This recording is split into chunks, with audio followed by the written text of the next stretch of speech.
Today my message is called What a Blessing. And I first thought about this title because one particular day I was going out the parking lot and I found 11 cents on the ground. And I thought, woohoo, what a blessing. That's a penny more than Dr. Barber's 10 cents a day challenge. Yeah, that's what came in my mind. Well, in less than a week I've collected 37 cents, so I'm really doing great, you know. It's amazing what can jump out at us at any particular time, though. And especially if it jumps out and we feel blessed by it. I mean, a lot of people see a penny on the ground, they walk on by. But I'm one of these people that celebrate it like I just doubled my blessings, you know. But I thought, I got to do a talk titled, What a Blessing. And then I thought, well, this will be perfect for Mother's Day, too, because, you know, being a mother, you're truly blessed. It's a neat thing. And I feel blessed every day to share my love with Reverend Warren and you know, Aiden and JW, and of course all my kids, but I get to see them every single day, and they are so great, and it is so much fun. And I mean, every day it's just like, wow. We played in the hose yesterday. We were outside playing, they got all hot and sweaty, and they said they wanted to go in the pool, and the pool's not ready yet, so I got the hose and I just started splashing around, and it was the funniest thing ever. They had never done that before, so they thought that was totally cool. But I totally enjoy mothering and nurturing and taking care of kids, and I've done this all my life. And I was the one that said I was only going to have one kid, and you know, I think I'm up to 10 actual kids that we've had, you know, that we've raised, and then we did foster care, and that was 28 kids that we had in our home over that period of time. Wow. So yeah, so I'm kind of like, you know, got the kid thing going on. And of course, all my kids make me happy. And the thing is that Jesse's here today, and that really makes me happy. And some of you call him your son too, and that's all right too. The lady that brought him by the other day, Maria runs out of the room, starts hugging on. She thought Maria was his mom.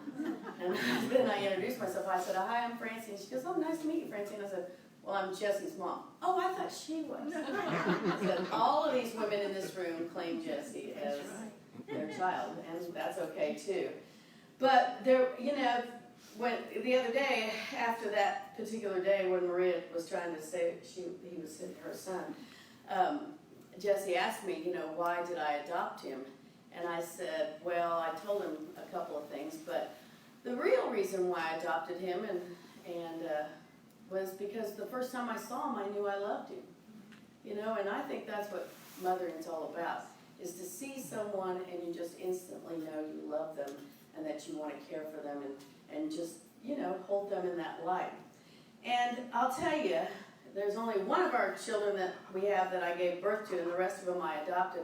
And I wouldn't change anything about that. It's been a fabulous experience, challenging at times, but a very fabulous experience.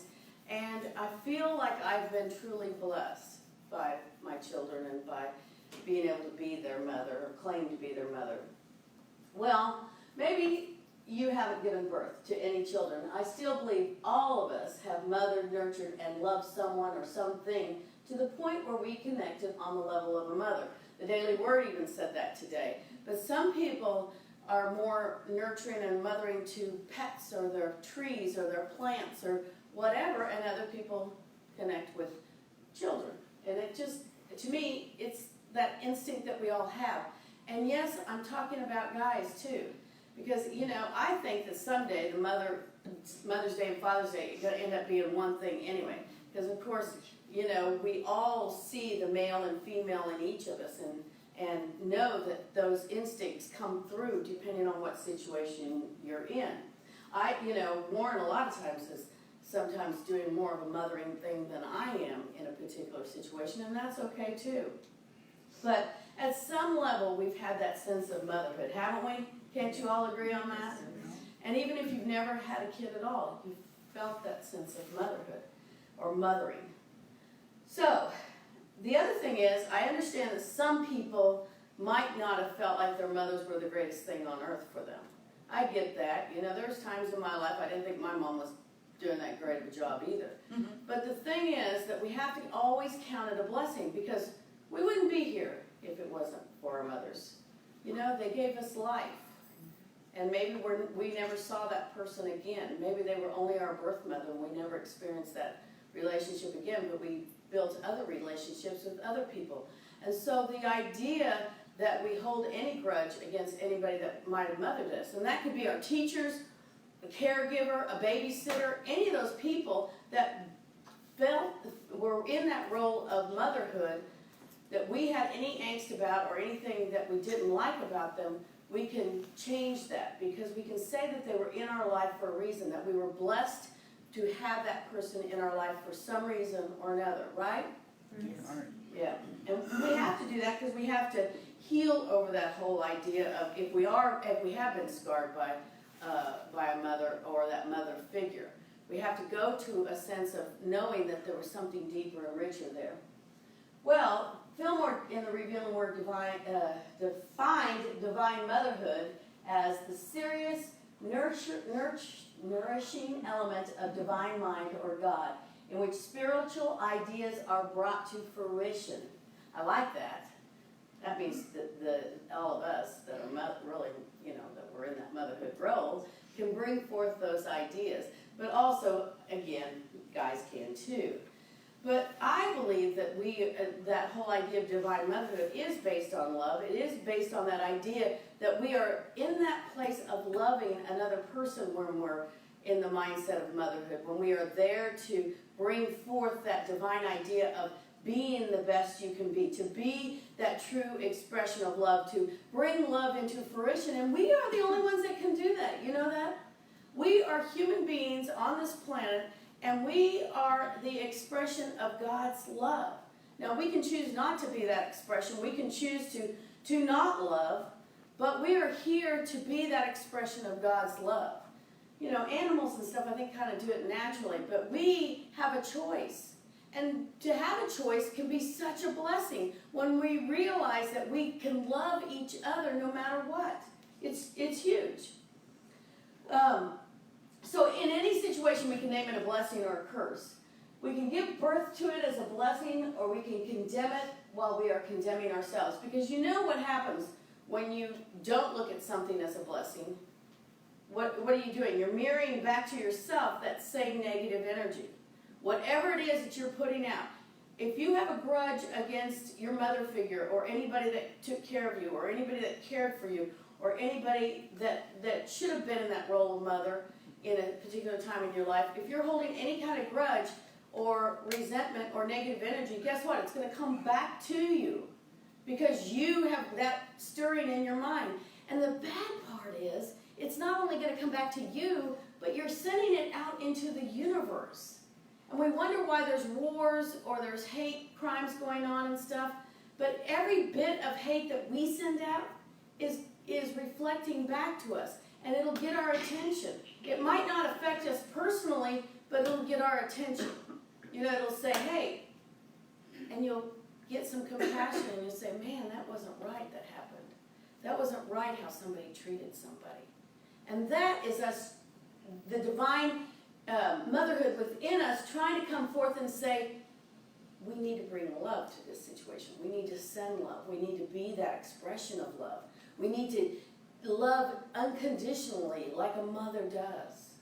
In every situation. If you turn on the TV and something is bothering you, send it love, or them love, or him love, or her love, or whoever. Send love. Because the minute we go to that negative, we're mirroring back negative.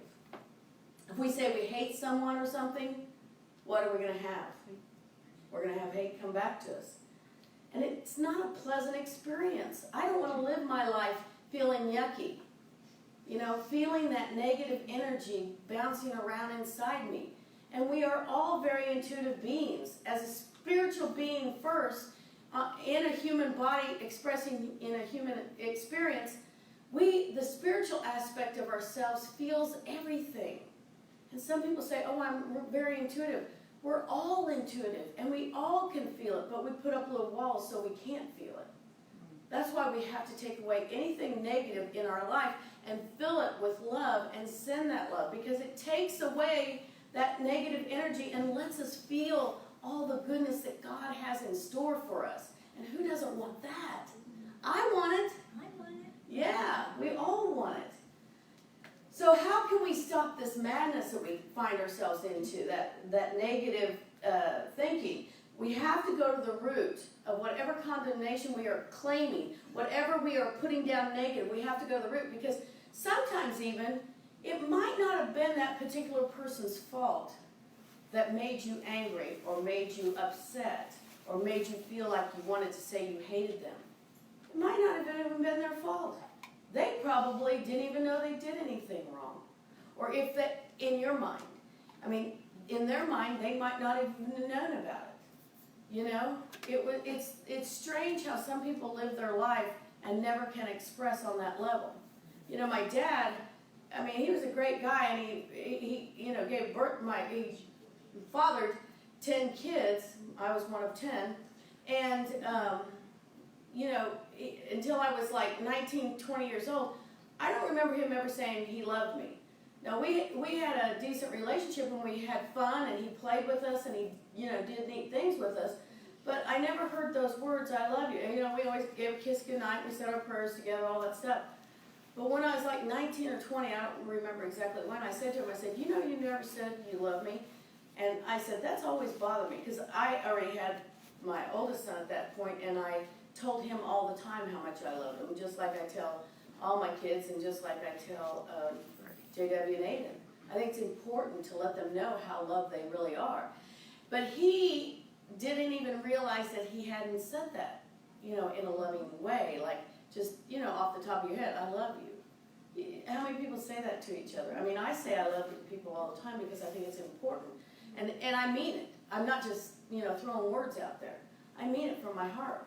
And so the thing is that for me, it changed my whole life. I thought, wow, some people don't even realize that they're not sharing their love.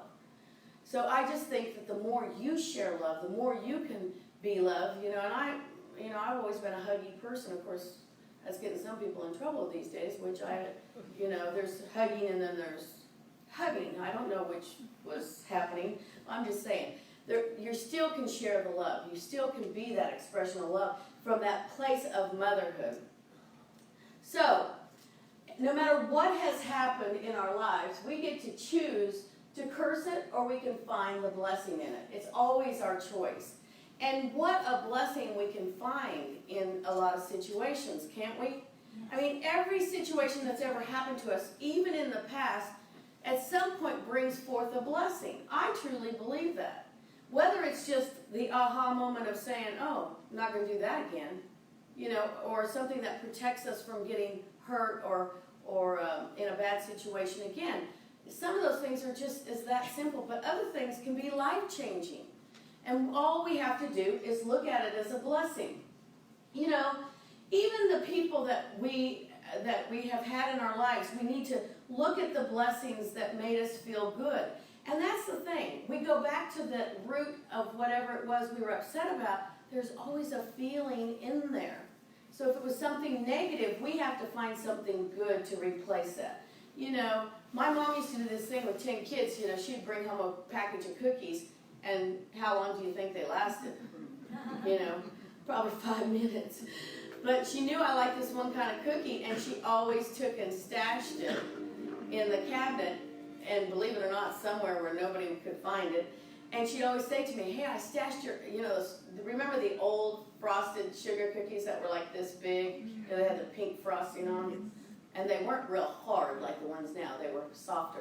Anyway, she stashed those up in the cabinet. So I was like, she'd go, your favorite sugar cookies are up in the cabinet. I was like, yes. You know, so it was cool because, you know, it was a neat thing to do. Maybe somebody just tried to keep you clean and groomed. You know, my grandmother used to come.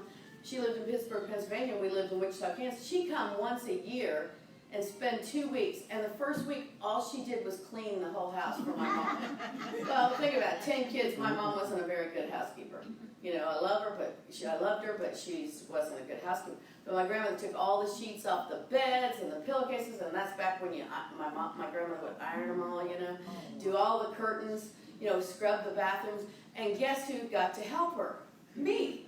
And my grandmother was one of these people that wasn't real, she wasn't real bubbly and all that kind of stuff, but we had so much fun. And she's actually the one that taught me how to iron.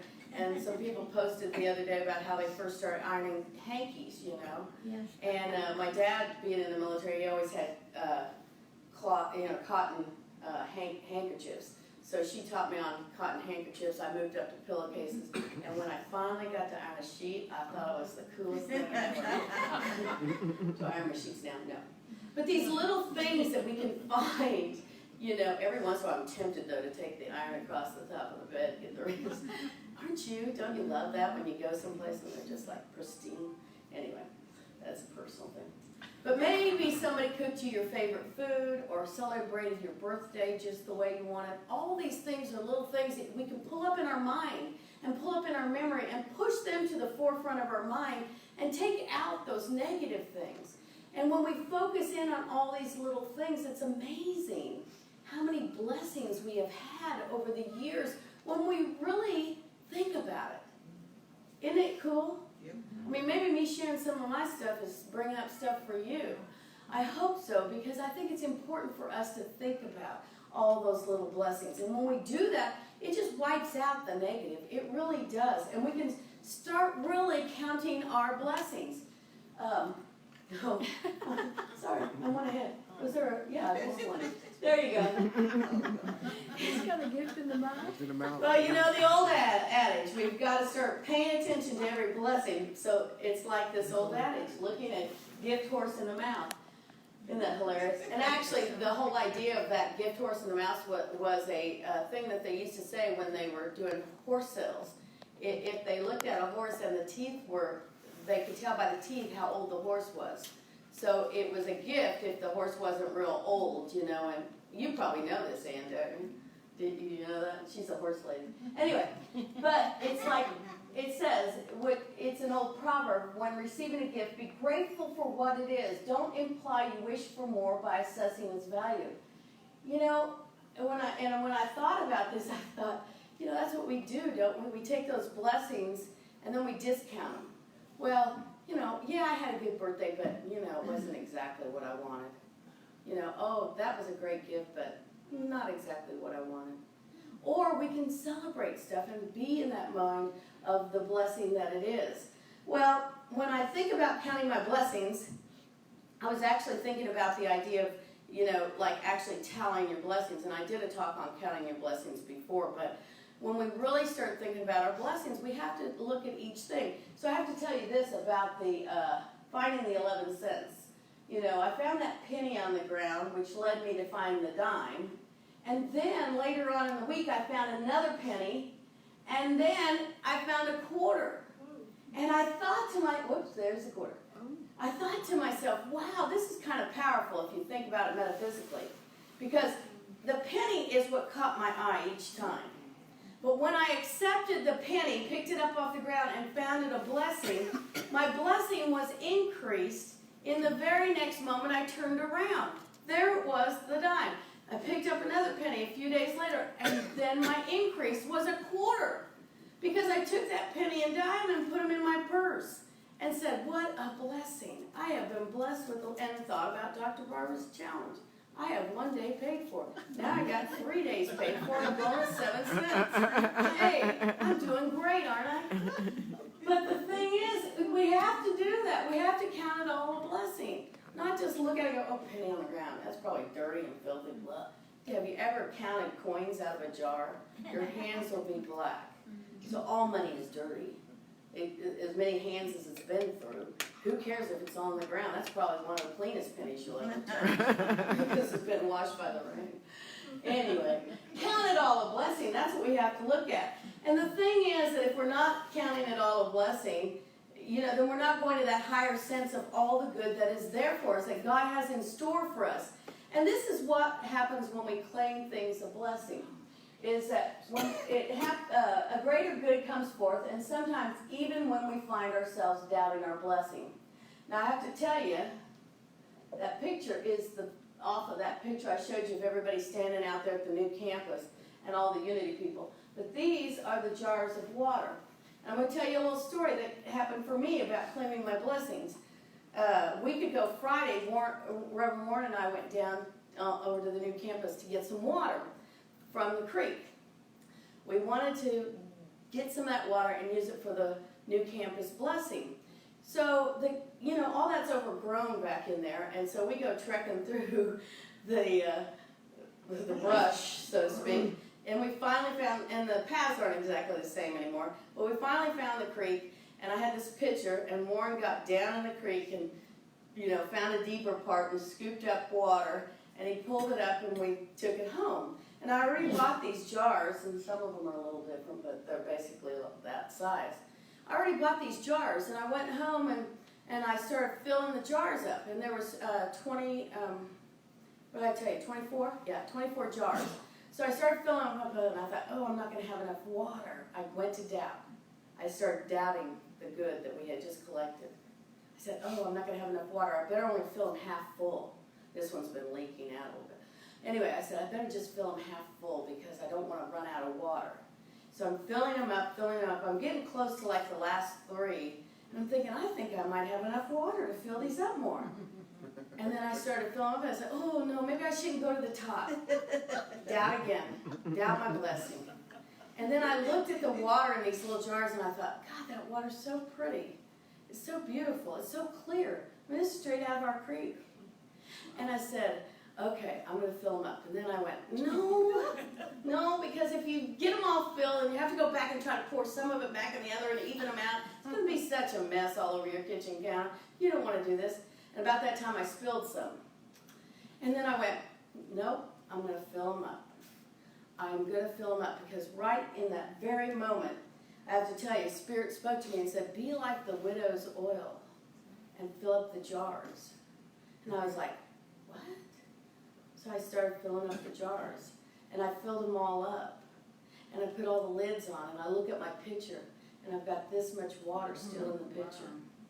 And I said, I don't know how I filled up 24 jars full of water and still have this much water, but it is truly a blessing. I'm getting goosebumps again just thinking about it.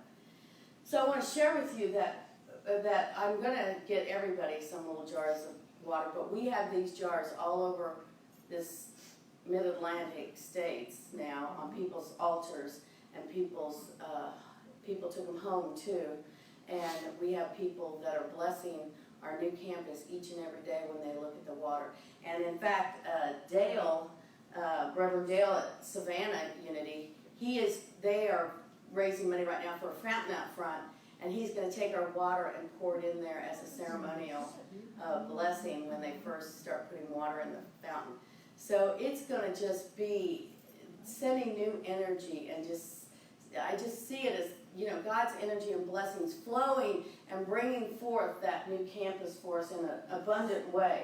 But that whole blessing was just truly, it was so powerful. I wish you all could have been there. But here's the story of Elijah and the widow's oil. Now the wife of a member of the company of prophets cried to Elijah, your servant, my husband, is dead, and you know that your servant feared the Lord, but a creditor has come to take my 2 children as slaves. Elijah said to her, what shall I do for you? Tell me, what do you have in the house? She answered, your servant has nothing in the house except a jar of oil. Doubting, creeping in. Fear. He said, go outside, borrow vessels from all your neighbors, empty vessels, and not just a few. Then go in and shut the door behind you and your children and start pouring into all these vessels. When each is full, set it aside. So she left him and shut the door behind her and her children, and they kept bringing vessels to her, and she kept pouring. When the vessels were full, she said to her son, bring me another vessel. And he said, there are no more. Then the oil stopped flowing. She came and told the man of God, and he said, go, sell the oil, pay your debts, and you and your children can live on the rest. Now, we probably aren't going to go out and sell the water. But we know that with every drop that went out from that creek, that we sent that flow of energy to go out into the universe to serve as good. And if we see that as good, then we know the good is going to come back to us, right? And however that shows up. And really, it's the idea of having that power within us to be able to transform and not let doubt creep in. Doubt crept in for me 4 times before I got those jars full, and it should have really done that, should have. I should have just looked at it and said, I am going to fill these jars and we are going to be abundantly blessed. And I might have had to gone down the creek and get more water, but to allow that to just be a doubtful place, she thought that she was going to lose her children because she had doubt and fear. But then she saw the abundance of all there is. And that's what we have to do every single day. Share that love. Be that abundance that we are. Be in that activity. From Mysteries of Genesis, Fillmore says, mental activity in divine mind represents two phases. First, conception of the idea, and secondly, expression of the idea. So first we can love, and then we have to express love. First we can see a vision of a new campus, and then we have to be that expression of the new campus. Bring it forth. Allow it to come forth. In every idea conceived in mind, there is first the quickening of spirit of life, followed by the increase of the idea in substance. We know substance is God, but that quickening of spirit, that's when we are aware of the idea that is coming forth. When we tune into love, and when we pay attention to what Spirit is saying, just like that message I got from Spirit, be like the widow's oil. I mean, that was powerful for me. I was in that moment, and I mean, it was like I was standing there at the counter, and it was like God was talking to me. And it was powerful. And I still doubted. And yet then I finally went, whoa, this is true. This is really happening for me right here, right now. And we can do this with every moment of the day, no matter what we're facing, no matter what is in front of us. Wisdom is the male or expressive side of being, while love is the female or receptive side of being. Wisdom is the father quality of God, and love is the mother quality of God. Doesn't that sound good? In every idea there exists these two qualities of mind, which unite in order to increase and bring forth under divine law. And we know that if we allow one to be out of balance with the other, we might not get the best results. We might think we're too wise, or we might go too loving. I don't know if you can do that, really, but you see, if you're loving someone that might not be the healthiest thing for you, that could be too much. But you have to love out of love, for love's sake, because it's a God quality. But anyway, if we're not balancing those, then perhaps we find ourselves not in that expression of God, in that expression of love, an expression of all there is for us. So it's about that balance. And the power for this month, the 12 power for this month is power, the power of power, which again is the same idea of having that thought in our mind and bringing it to expression.